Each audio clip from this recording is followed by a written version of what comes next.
The following is a paid program by Carl Sterling. The content of the show is that of Carl Sterling and does not represent the views of this station or iHeartMedia. Some of the information contained in this program has not been approved by the FDA, nor is it intended to diagnose, prevent, treat, or cure any diseases. Information hereafter is for general information only, and before considering anything discussed, you should contact your doctor or primary care physician. One pill makes you larger, and one pill makes you smaller. Your Health Matters with Carl Sterling on News Radio 570 WSYR on 106.9 FM and live everywhere on the iHeartRadio app. I take a couple lovers, I down a couple downers, but nothing compares to these blue and yellow purple pills. Bring you the latest in health and wellness so you can get to the other things that matter. Here is your host, Carl Sterling. All right, thank you. Thanks, Producer Dave, and it's really good to be back for another broadcast of Your Health Matters right here on News Radio 570 WSYR, also on 106.9 FM. My name is Carl Sterling, and I'm, as always, thrilled to be your host as we explore the journey towards a longer, healthier life. So today, I've been really excited about this show because we're going to talk about something that is affecting more people probably than we know of, and we have two experts here. I'm going to talk about my guests here briefly. Okay. We're going to talk about Alzheimer's disease today, possibly some other things as well, but I'm sure that all of us, I know people who've had Alzheimer's. I had a family member with it. My grandmother had Alzheimer's, and it was so sad. It just devastating to watch the decline and everything that went along with it. So we all know somebody probably who has Alzheimer's, and it is a very sad situation, but there's really good news, folks. The good news is there are things that we can do. And this show today is that we're going to get right into the meat and potatoes right now because every minute counts, especially with my guest, Dr. Dale Bredesen. Dr. Bredesen, I met a few years ago at Maria Shriver function in New York City, and he gave me a copy of his book called The End of Alzheimer's. And he also has written other books, many books. End of Alzheimer's and a couple others are also, those happen to be New York Times best-selling books. So he's a best-selling author. We also have the End of Alzheimer's program, and the first survivors of Alzheimer's.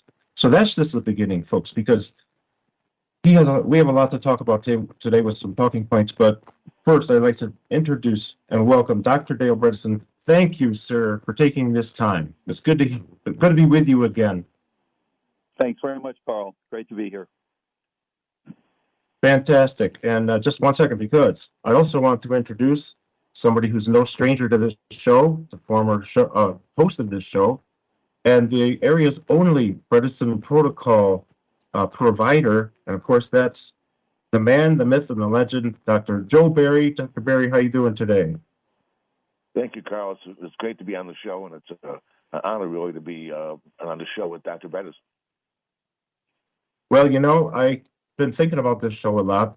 What am I going to do? How am I going to conduct it? Well, you know, I'm maybe a radio show host here, but I've got two experts on the line. I've got Dr. Bredesen. Your work in this field is game-changing. You're the premier Alzheimer's researcher. You're doing things. We have a number of talking points here that we could talk about, but I thought it'd be really cool to have the two of you start talking. And Dr. Bredesen, let's start with you. What's new in the research? What are you finding? What's happening? Yeah. And I'll let you take it from there. Yeah, actually, we are entering a golden age, actually, and so you're going to see some huge changes in the next 5 to 10 years. So as you know, the old-fashioned way, and the way it's being done, unfortunately, currently in most places, is that people wait until fairly late in the process. They go into their doctor. The doctor says, oh, you have Alzheimer's. There's nothing I can do about it. I can give you a few medications that don't work. And you may have seen one of them was just pulled in the last few days because it really doesn't help. and unfortunately, it is a terminal illness. That's all changing. So, number one, there are now new blood tests such as p-tau217, neurofilament light, GFAP, blood tests that will tell you, are you headed for this problem? So you can really, for the first time, get an early look without having a spinal tap or a very expensive PET scan.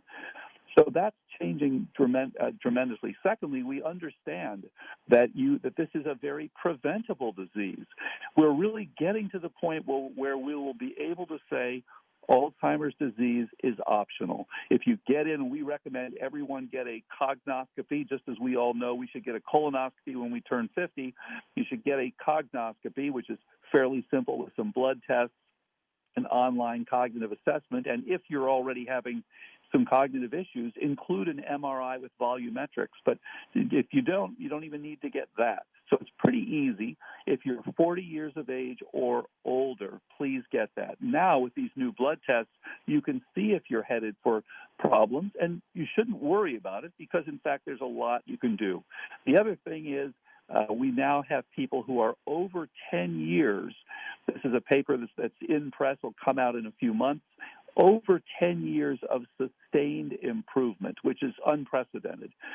We also understand this disease better and better. It used to be thought, well, this is about a misfolded protein, or it's just about amyloid or tau. We now understand that there are dozens of factors that can contribute.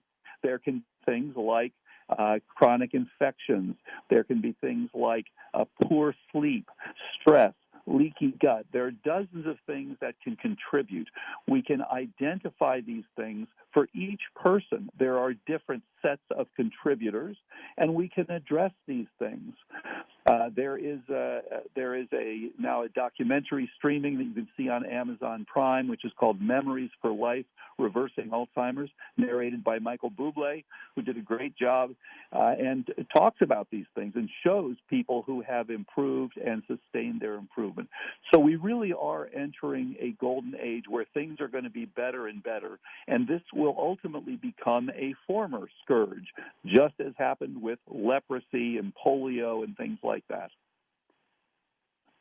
That's beautiful. Dr. Barry, chime in with your thoughts. This is so exciting because this used to be a death sentence. This was just all bad news. Now we see hope. Yeah. Sorry, Carl, didn't mean to step on you. No problem. Oh, no, go ahead. The floor is yours. Well, thank you. What people don't realize is that Dr. Bredesen has set up this whole program, and it's really unlike anything I've seen. I spent a lot of time on the internet doing research. Dr. Bredesen has put this recode and precode program together and made it incredibly easy. You have so many different options. Now, it's not for the faint of heart. You got to be committed. But if you're not committed to trying to make your brain better, then you're not committed to your health. And unfortunately, so many doctors, so many fellow physicians view dementia as untreatable, or they put them on the medicines we talked about that really just prolong what they're going through, don't improve their health. But here we found, and I don't know how Dr. Bredesen got involved in it. I forget, read his book too long ago. But, here's a guy that's fundamentally transforming the treatment of Alzheimer's across the country. You don't have to go to the Taub Institute. You don't have to go to the Mayo. He's arranging for it so that people can have this stuff done in their own home, in their own hometown, with the help of doctors that are willing to, look into the program. It's not very complicated. And it involves everything, as he talks about, the diet, the exercise, the sleep, the stress. It's super comprehensive. It's super easy for patients. It's super involved, meaning that they check in on you. Are you doing the oral pulling? Are you doing the brain HQ? I've never seen something like this set up so efficiently and so with the patient as the focus of trying to get things better. And as Dr. Bredesen alluded to, we're spending millions on these high-tech drugs at $25,000 an injection that may make a scan look better, but don't have any clinical improvements for the patients. But here's a program using diet and exercise, scientifically studied nutrients and supplements that can make a big difference, that can actually grow brain again. And Yeah, I that's would just fascinating. add that Go ahead, Doctor. people who Yep. have, sorry, I was going to say the other thing to point out here is, years ago, doctors thought that you either had diabetes or that you didn't. And of course, now we understand before you get diabetes, you get pre-diabetes. So you can actually see this coming. And before you get pre-diabetes, you develop insulin resistance. So there's a long roll into getting diabetes, and there's so much we can do to prevent this. The same thing we now understand with Alzheimer's. So many of us, most people do not have their optimal cognition. They're not kind of hitting on all cylinders, maybe because they're not getting appropriate deep sleep, or maybe because they've got a little sleep apnea that's been undiagnosed, which is very common. Or maybe it's because they have a tick-borne illness like Lyme disease or Bartonella or Babesia that has been undiagnosed. Again, very common, especially in the northeastern part of our country. So all of these things impact your ability to think and to remember on a day-to-day basis. And for so many people, they're told by their doctors, if they say, well, my memory isn't quite what it used to be, the doctor says, well, you're just getting a little bit older. And the reality is so many of us could do better with our cognition long before we ever get to the point of having a diagnosis of Alzheimer's. This is another way that these new blood tests are going to change things, just as we can now see diabetes coming years ahead of time by looking at things like HOMA-IR, where you're looking at insulin resistance. We're now able to see Alzheimer's coming for years ahead of time and catch it and do something about it before you ever have significant symptoms. Doctor, that's amazing. We need to head out for a break just a moment. So we're going to come back and continue this conversation with Dr. Dale Bredesen, Dr. Joe Barry about Alzheimer's and things we can do about it. You're listening to Your Health Matters on News Radio 570 WSYR. We'll be back shortly. The election landscape is becoming clearer. America needs to wake up. Wake up, baby. The America that we used to know is in jeopardy. And you're riding shotgun on the road to the White House on News Radio 570 WSYR.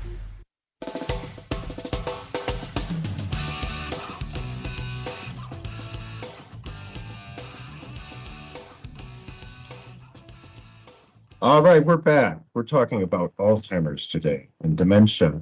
We have Dr. Dale Bredesen with us, author of several books, best-selling books. First, I want to say, folks, go get those books. Look for The End of Alzheimer's, and look for all the series the books that Dale has written. Get those, read them, and then if you need help, somebody who needs help in the Central New York area, you call Dr. Barry. You contact Dr. Barry. Dr. Barry, I'll have him give how to reach him on the show here. And then, of course, you can always call us here in Neuromotor Training. My clinic is in the room below Dr. Barry in the same building. We work on restoring, rehabilitating movement, cognition, and memory, amongst many other things. It's called Neuromotor Training. You go to carlsterling.com. That's Carl with a K. Sterling.com. So thank you, gentlemen. I have a question, Dr. Bredesen. I have been reading this thing. It says that there's, sustained reversals of cognitive declines for greater than 10 years, which is unprecedented. Apparently, you have done work in this area. A manuscript was just submitted with this documentation. Can you tell us a little bit more about it? That's really exciting. Absolutely. So I saw the first patient in April of 2012. She's now 79 years old and still doing very, very well. And we started looking at the people who had come in early on 2012, 2013, 2014. And what we found is that a number of these people, not every single one, but a number of these people have done very well. And we learned something important here. People would improve. Now, the idea here is when you're actually treating the drivers of the decline instead of just giving a medication which doesn't address what's causing the problem, then once you improve, you've already addressed these key drivers, and so people do get sustained improvement. But what we found is that a number of them will go along for several years, and I'll give you an example. The woman who's in South Carolina, who did very well for 6 years. She increased her MoCA score from 24 to a perfect 30. Her MRI improved. Her symptoms improved. She's done very well. In fact, she's one of the people that is shown in the documentary film. And then after 6 years, she started to have a little bit of decline again. So why is that? So then we look back and see, okay, is there something new? And so she had three. It turned out she had three things. Number one, she had a new sinusitis, and it was relatively mild, but clearly it was affecting her. This turned out to be due to a fungus species called Cryptococcus lawrencii. The second thing she had was she had a new leak in her home. She had a new mold growth, and some of these mold species make toxins called mycotoxins that can affect your cognition. So she had that treated. And then the third thing is she had sleep apnea, which surprisingly had been missed earlier on in her evaluation, or had at least gotten worse during her time. These three things were addressed, and boom, she's right back to doing very, very well. And we see this sort of thing repeatedly, that when you have cognitive decline, it doesn't happen for no reason. There are things that are driving it. So one of the key messages I hope that everyone will get is, please come in early. Do not wait. Again, the old-fashioned way is the doctor says to you, well, it's not that bad. It's probably just your aging, and there's really not much we can do about it anyway, so there's no reason to come in early. That has completely changed. Please come in as early as possible, preferably when you turn 40 for prevention. But if you don't do it then, when you have your very first symptoms, because it's been well documented, the time from first symptoms all the way to where you are diagnosed is typically 15 to 20 years. You can see various changes in the brain. So the disease that we used to think of as a disease of old people, so-called Alzheimer's disease, 60s, 70s, 80s, is actually starting in your 30s, 40s, and 50s, but is not diagnosed typically until your 60s, 70s, or 80s. So there is a lot we can do to head this off and even to reverse the decline, as we document in the papers we've published, and these are freely available online, and as well the books that we published.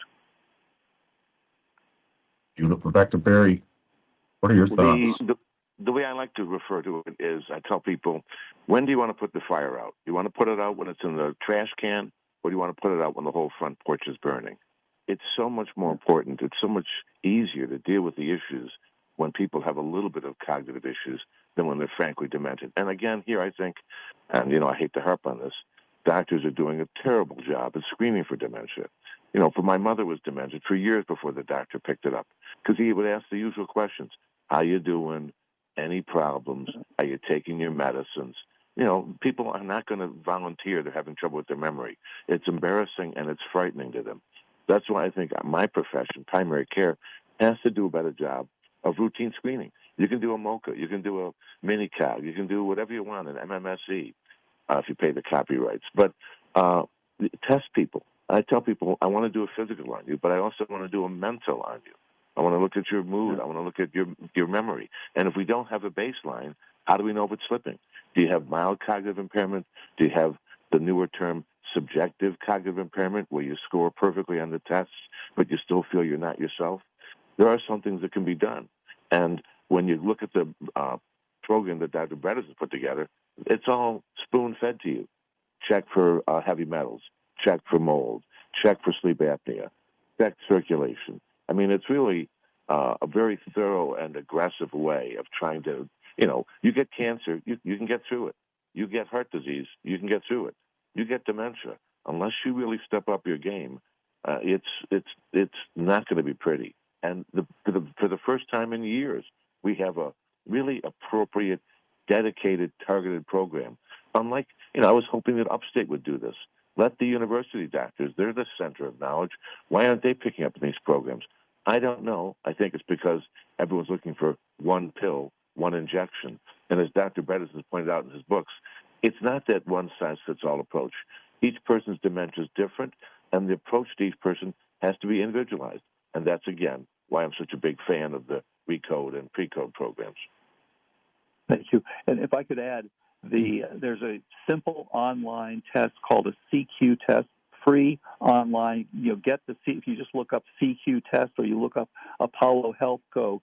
So this is a simple way to check to see where you stand. You don't even, you go to your doctor if you're having any issues, or if you're interested in prevention. I hope that many people will begin to filter in looking for prevention, and we are seeing more and more of this, where people come in and say, "Look, I'm in my early 40s. I'm feeling fine, but there is some cognitive decline in my family. I'd like to get on active prevention." We have not seen a single person yet who has gotten on prevention, done the right thing, and nevertheless gone on to get dementia. Now, I'm sure it'll happen at some point. We've not seen it yet. So it is effective. There is so much that you can do, and it is important to determine what are the things that are actually driving this. And as Dr. Berry said, these are different for each person. For some people, it is largely about inflammation, as we see so much with cardiac disease, of course, cardiovascular disease. Inflammation is a key driver. For some people, there's some genetic component. The common Alzheimer gene called ApoE4. Again, in the past, we've said, people say don't bother to find out because there's nothing you can do about it. That's a really backward look. In fact, there's a tremendous amount you can do about it. And in fact, there's a whole group of over 7,000 people that are part of ApoE4.info, set up by a person who has 2 copies of ApoE4 and had early Alzheimer's, and by the way, is doing absolutely great on Recode, and has now one of the ones who's now over 10 years. So there is so much. We have to change the old-fashioned idea that we have a passive approach. We wait until late and there's nothing you can do, to a much more active approach, understanding that there is a tremendous amount that you can do. Fantastic. Doctor, thank you so much. Folks, around for a break here. You're listening to Your Health Matters here on News Radio 570 WSYR, also on 106.9. Dr. Bredesen, I have a question I want to ask you. I'm going to do it now, but not get answers until we get back, and that is, can Alzheimer's live in the gut?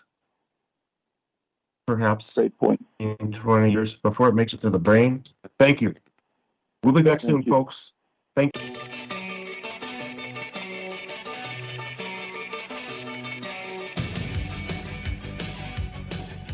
All right, and we're back, kicking off the second half of the show here. And this has been an exciting first half with Dr. Dale Bredesen, who's a New York Times best-selling author of The End of Alzheimer's, along with other books relating to Alzheimer's.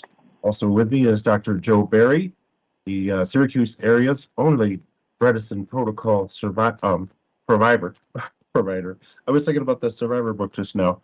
Dr. Bredesen, when I was with you in New York City, you were telling me about Alzheimer's, maybe Parkinson's, living in the gut. Can you talk about that a little bit? Like, how does that work? And how long might it take to get from the gut to the brain?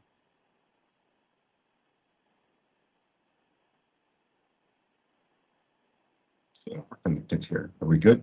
Ladies and gentlemen, it looks like we've lost Carl. Carl, are you there? I am here. Yes, sir. Go ahead, Ben. Dr. Bredesen, are you there with us? I'm here, yes. Okay. Did you hear what I just said? I'm sorry to you and the listeners. Nope, I did not. You said before. So sorry. I might have had a glitch.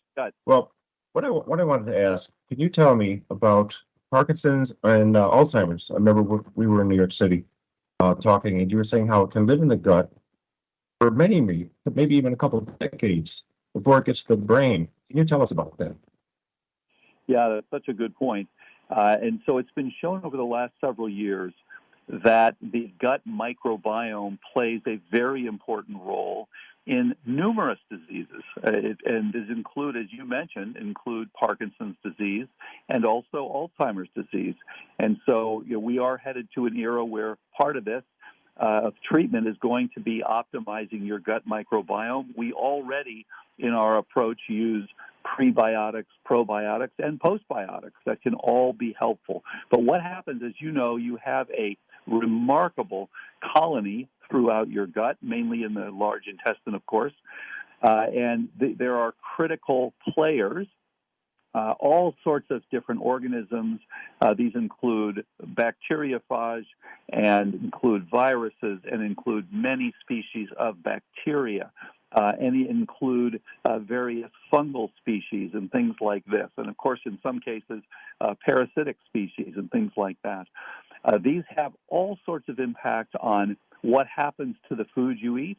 They have an impact on what happens to your gut lining. So depending on, for example, whether your gut lining is good enough to keep out fragments of food and things like that. Having a so-called leaky gut where there's some damage to this lining is very common and causes all sorts of problems because it releases fragments of these bacteria and pieces of food and things like that into your bloodstream, which of course then recognizes this as foreign and abnormal and starts to make an inflammatory response. So healing begins in the gut. Of course, thousands of years ago, Hippocrates said all disease begins in the gut. And I don't know if you could say all of them, but certainly it's an important contributor to many types of diseases. And these include Alzheimer's. These include Parkinson's disease. So that when you look at what Alzheimer's disease actually is, what is this thing? It's a name, but what does it actually do?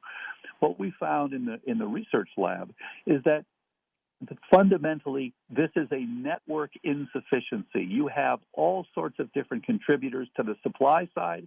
You have all sorts of different contributors to the demand side. And when you have too much demand with not enough supply, you literally will downsize this network. And that's what Alzheimer's is all about. And it's really dependent mainly on three things. The first one is energetics. Do you have enough energetic support for your brain? That's blood flow. That's oxygenation, which is, by the way, why so many people with sleep apnea run into problems. That is mitochondrial function, the so-called batteries of your cell. That is things like ketone level and your ability to metabolize glucose. So that's the energetic part. The second part is inflammation. Anything that's causing more drag, you've got more work to do when you've got ongoing inflammation. You are fighting these various microbes that get into your brain, things like P. gingivalis from your mouth, herpes simplex from your lip. These can all increase your risk. So the second part is inflammation. And that, of course, can increase because of a change in your gut microbiome. And then the third part is toxicity, as mentioned earlier. And this can be air pollution. A lot of work showing that air pollution is a contributor to risk for cognitive decline. This can be things like heavy metals that Dr. Berry mentioned earlier, things like mercury, for example. And then this can also be biotoxins, things like toxins caused by various mold species like Stachybotrys and Aspergillus, Penicillium, Wallemia, Chaetomium. Those are the big five. So these are the things that create the problem, and absolutely a change in your gut microbiome is one of the things that can change that equation. So when we evaluate and treat people and prevent this problem, we look at the very things that contribute to the problem and address those. Dr. Berry, what are your thoughts? Well, I think it's, I think that Dr. Bredesen has a super holistic program. It's about the toxins, it's about inflammation, it's about insulin resistance. It's really comprehensive. And when you work on your brain, the same things are going to benefit your heart. The same things are going to benefit your blood pressure. The same things are going to benefit your arthritis. It's part of a comprehensive way of looking at yourself, not just the old, what's the problem, here's a pill, but how do I improve my health? How do I avoid going to the doctor for illness and start going to the doctor for my wellness? And I think that everything he's talking about is the future of medicine. And it may take a while before we would reach that tipping point where everyone else uses the expression, first they ridicule you, then they dismiss you, and then they say, well, you were right all along. it's going to be a while before we're there. But I think with people like Dr. Bredesen dedicating themselves to this, we're making progress like we don't make progress like this in cancer. We don't make progress like this in heart disease. But we're finally making progress in one of the most debilitating conditions. And it's not just the patient, of course. It's the caregiver. The caregiver burden is unbelievable. And that's, again, if we can address this early on, we can improve the caregiver burden, because that's one of the things that really, I think, is so disheartening about this condition. Yeah. And Carl, Oh, absolutely. Yeah, absolutely. Dr. Berry, you and I work with a lot of the same patients, and quite a few of them they found mold in their houses, a lot of it in some cases, and that's really probably caused some problems. And I knew mold was not a good thing, but to hear about the effects that can have certain kinds of molds, especially. But the other thing too is before we go to a break, folks, we do have to run off to a break, come back for the fourth quarter in just a couple of seconds. I find it interesting because, the body doesn't label anything. The body doesn't say, oh, I have bones here and I have a muscular system and here's a nervous system, here's a peripheral nervous system, here's an endocrine and here's this. The body doesn't think about anything because it can't. It's a body. And it works. Everything works together. And when one system is down, just even a little bit, if not all other systems, at least a few other systems are probably going to come down, even if it's almost immeasurable. And we talked about this last week on the show too. And so it just goes to show that with the information we have here from Dr. Bredesen, that it's so wonderful and fabulous to have hope that we can feed ourselves a certain way, and that you can get help here locally in Syracuse, New York by seeing Dr. Berry, Preventive Medicine Associates. And this is all just like the greatest news in the world. There's hope, folks. Your body, all systems work together. And so we need to run out to a break. We're going to come back for the last quarter in just a couple of minutes. My name is Carl Sterling. You're listening to Your Health Matters right here on News Radio 570 WSYR. See you soon. Any man's finest hour is that moment when he lies exhausted on the field of battle, victorious. Coach, this one's already exhausted. Look at him. Biden, get up. Pre-game coverage of the real big game is underway. News Radio 570 WSYR. All right, folks, we're back for the last segment of the show, and I'm really excited about what we're talking about today because it shows that there is hope for Alzheimer's, people living with Alzheimer's. And Dr. Berry mentioned too, the caregivers. Well, I got to tell you, man, we see it all the time. Caregivers really, really getting burdened with so much. Well, what if we can reverse this horrible diagnosis of Alzheimer's, and we can give the caregivers a break as well, family and friends. Maybe the ripple effect is deep. So here's what I want to do, Dr. Bredesen. I want to turn the floor over to you, but when you're after you tell us, I know there's something you want to say about not dying, then Dr. Berry, I want you to jump in because I want to make sure you're able to ask questions you want to ask. So Dr. Bredesen, please go ahead. Tell us what's on your mind. Yes, thank you. So the point is that to see people getting better for the first time is such a wonderful thing. And in fact, one of the practitioners that took our training and started to see the first patients he saw that got much better, she cried. The doctor cried when the patient came into the office. We see these remarkable stories. One woman had moved back when she got her diagnosis. She was told nothing could be done. She and her husband moved back to where she had grown up to die. She went back to die. And then she's actually, that was now 11 years ago, and she's done great. And she's not just not died. I mean, she's actually, she worked with me on the second book, actually. She's done very, very well and continues to do very, very well.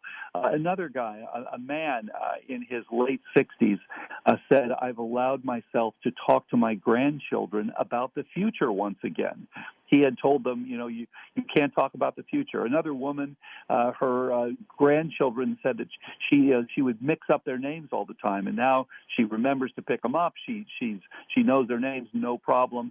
Her husband said, she's never been better, and our marriage has never been better. They've actually been very, very happy.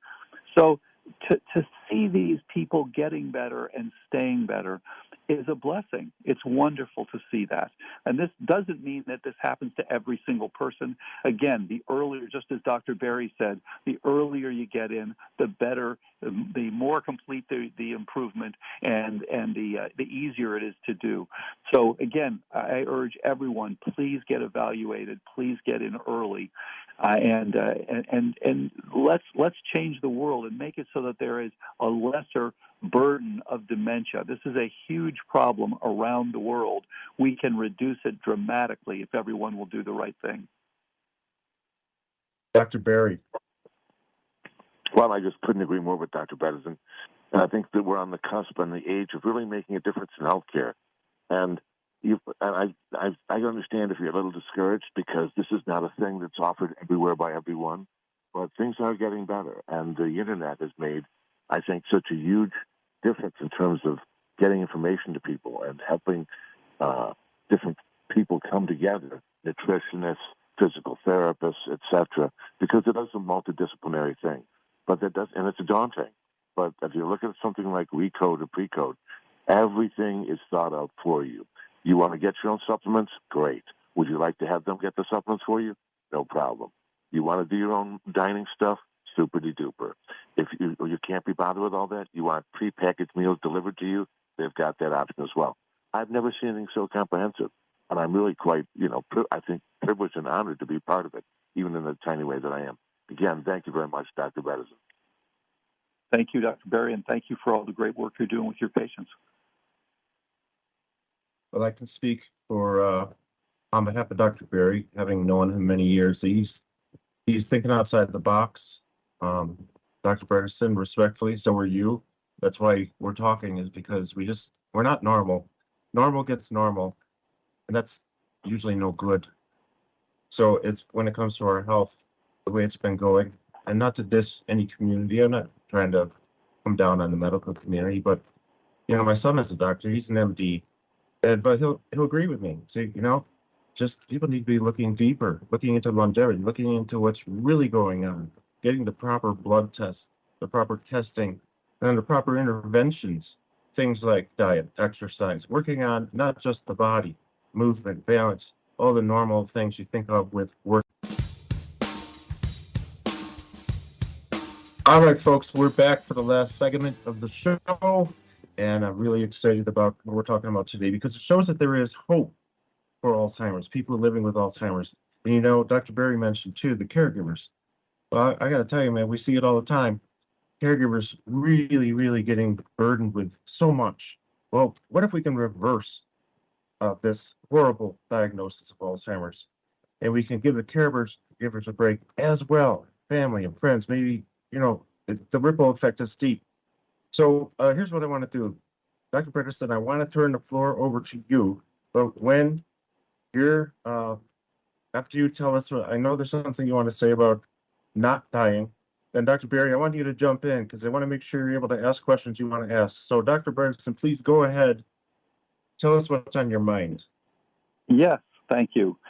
So the point is that to see people getting better for the first time is such a wonderful thing. And in fact, one of the practitioners that took our training and started to see the first patients he saw that got much better, she cried. The doctor cried when the patient came into the office. We see these remarkable stories. One woman had moved back when she got her diagnosis. She was told nothing could be done. She and her husband moved back to where she had grown up to die. She went back to die. And then she's actually, that was now 11 years ago, and she's done great. And she's not just not died. I mean, she's actually, she worked with me on the second book, actually. She's done very, very well and continues to do very, very well. Another guy, a man in his late 60s, said, I've allowed myself to talk to my grandchildren about the future once again. He had told them, you can't talk about the future. Another woman, her grandchildren said that she would mix up their names all the time, and now she remembers to pick them up. She knows their names, no problem. Her husband said, she's never been better, and our marriage has never been better. They've actually been very, very happy. So to see these people getting better and staying better is a blessing. It's wonderful to see that. And this doesn't mean that this happens to every single person. Again, the earlier, just as Dr. Berry said, the earlier you get in, the better, the more complete the improvement, and the easier it is to do. So again, I urge everyone, please get evaluated, please get in early, and let's change the world and make it so that there is a lesser burden of dementia. This is a huge problem around the world. We can reduce it dramatically if everyone will do the right thing. Dr. Berry. Well, I just couldn't agree more with Dr. Bredesen. And I think that we're on the cusp and the age of really making a difference in healthcare. And I understand if you're a little discouraged because this is not a thing that's offered everywhere by everyone, but things are getting better. And the internet has made, I think, such a huge difference in terms of getting information to people and helping different people come together, nutritionists, physical therapists, etc., because it is a multidisciplinary thing. But that does, and it's a daunting. But if you look at something like Recode or Precode, everything is thought of for you. You want to get your own supplements? Great. Would you like to have them get the supplements for you? No problem. You want to do your own dining stuff? Super-de-duper. If you can't be bothered with all that, you want prepackaged meals delivered to you, they've got that option as well. I've never seen anything so comprehensive, and I'm really quite, I think, privileged and honored to be part of it, even in the tiny way that I am. Again, thank you very much, Dr. Bredesen. Thank you, Dr. Berry, and thank you for all the great work you're doing with your patients. Well, I can speak for on behalf of Dr. Berry, having known him many years. He's thinking outside the box. Dr. Bredesen, respectfully, so are you. That's why we're talking, is because we're not normal. Normal gets normal, and that's usually no good. So it's when it comes to our health, the way it's been going, and not to diss any community. I'm not trying to come down on the medical community, but my son is a doctor. He's an MD, but he'll agree with me. So just people need to be looking deeper, looking into longevity, looking into what's really going on, getting the proper blood tests, the proper testing, and the proper interventions, things like diet, exercise, working on not just the body, movement, balance, all the normal things you think of with working out, let's say, but exercising the brain. HQ is a beautiful program. We use it, and we love it. So, Dr. Berry, thank you. Dr. Bredesen, thank you so much. It's an honor to have you on my show, both of you. And everyone, go out and buy Dr. Bredesen's books. Just go Google The End of Alzheimer's. You're going to see all the stuff. If you don't have Bredesen Protocol near you, well, maybe it's worth a trip to somewhere where somebody does. Because like Dr. Berry says, your health is, your insurance is tied to your illness, not your health. So with that, folks, we'll be back next week with another show with a special guest, Dr. Emily Splickle, and that's going to be a game changer. Thank you, everyone, for tuning in. Once again, thanks, Dr. Berry. Thanks, Dr. Bredesen. Thank you, producer Dave. You're listening to Your Health Matters. Your Health Matters, Carl Sterling, WSYR. The proceeding was a paid program by Carl Sterling. The content of this show is that of Carl Sterling and does not represent the views of the station or iHeartMedia. Some of the information contained in this program has not been approved by the FDA, nor is it intended to diagnose, prevent, treat, or cure any diseases. Information has been for general information only, and before considering anything discussed, you should contact your doctor or primary